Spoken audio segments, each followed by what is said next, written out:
Sports news all টাইমের পক্ষ থেকে সবাইকে স্বাগতম। কোপা আমেরিকায় ফেভারিট কারা, বিস্তারিত থাকছে পুরো ভিডিওতে। কোপা আমেরিকা দরজায় কড়া নাড়তে শুরু করেছে। ব্রাজিল দল ঘোষণার পর থেকেই উত্তাপ ছড়াচ্ছে দক্ষিণ আফ্রিকার মহাদেশের এই শ্রেষ্ঠত্বর আসরে। তবে এবারের সেই প্রতিযোগিতার পরিধি আরও বড় হচ্ছে।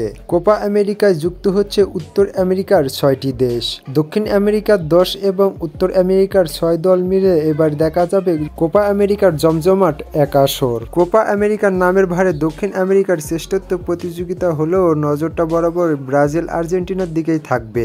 বিশ্ব ফুটবলের শক্তিশালী দুই দল নিজেদের মধ্যে প্রতিদ্বন্দ্বিতা জিতিয়ে রেখেছে শত বছর সময় ধরে। আগামী 21 জুন থেকে শুরু হবে এবারের কোপা আমেরিকার আসর। দিন হিসাবে 40 দিন বাকি থাকলেও কোপা আমেরিকার শিরোপা এবং ফেভারিট গণনা শুরু হয়ে গেছে অনেক থেকেই। এরই মাঝে ফুটবল বিশ্লেষক ওয়েবসাইট গোল.com তাদের নিজস্ব পাওয়ার হিটিং দিয়ে জানিয়েছে এবারের আসরের ফেভারিটদের নাম। ফেভারিটের তালিকায় পঞ্চম স্থানে রয়েছে কলম্বিয়া। গেল আসরে তৃতীয় হওয়া দলটি এবারে নামবে বড় দলের তকমা নিয়ে। হামেস রদ্রিগেজের নেতৃত্বে মাঠে নামবে কলম্বিয়া। তৃতীয় এবং চতুর্থ নম্বর স্থানে রয়েছেন যুক্তরাষ্ট্র ও উরুগুয়ে। পর্যায়ক্রমে 1 আর 2 নম্বরে রয়েছেন ব্রাজিল, আর্জেন্টিনা।